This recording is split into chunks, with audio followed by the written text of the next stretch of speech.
some militants had threatened fire and brimstone against. One of the reasons given by President Bola Tinubu for declaring a state of emergency in Rivers State was that Governor Siminalayi Fubara did nothing to discourage criminal groups and militants from making good their threats to attack oil installations in the state.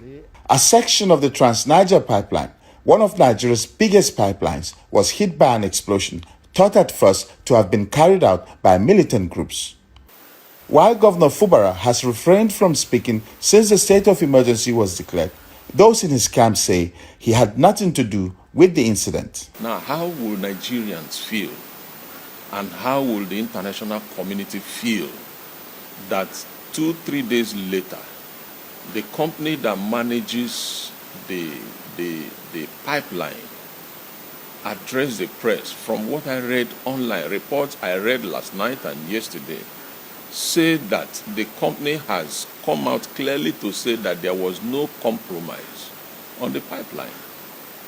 Now, that is to say that somebody who intended to achieve this result misled Mr. President.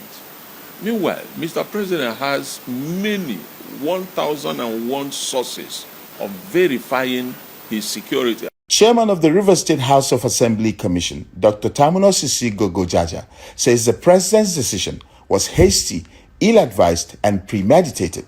When on Monday morning the Trans-Niger pipeline was blown without investigation, in the evening, 7 p.m., state of emergency was declared. So does it not tell you that people had misinformed Mr. President? Or it was premeditated? He says that those behind the conspiracy against the Rivers State governor are persons close to the president. What if those who blew the pipelines were those who were targeting the removal of Governor Fubara? Because a sitting minister of the Federal Republic of Nigeria, who has no immunity, said, is it only the Ijaws that can blow pipeline?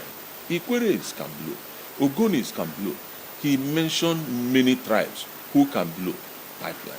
And few days later, pipelines were blown. Another reason given by the president for declaring the state of emergency was the allegation that Governor Fubara had demolished the Rivers State House of Assembly and did nothing to rebuild the facility, a claim strongly disputed by Dr. Tamuno Sisi Gogojaja. He explained that following the explosion that rocked the Assembly complex on the 29th of October 2023, Governor Fubara, relying on the report of the integrity assessment of the building, coupled with the age-long demands of the lawmakers, decided to rebuild the Assembly complex. Go there, I'm sure, and I know that construction is about 80% completed, 80% of the project.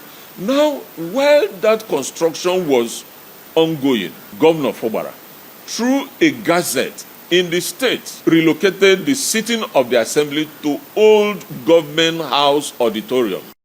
Dr. Tamuno Sisi Gogojaja therefore wants the issue of the state of emergency revisited, saying that the evidence clearly shows that the president was misinformed. Now that the company has confirmed that there was no compromise in the Trans-Niger pipeline, now that the world has seen that work is ongoing in the Rivers State House of Assembly complex, I know who President Tinubu is.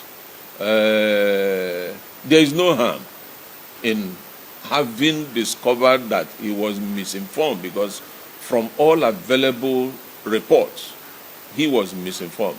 I don't think that there won't be any harm revisiting the decision.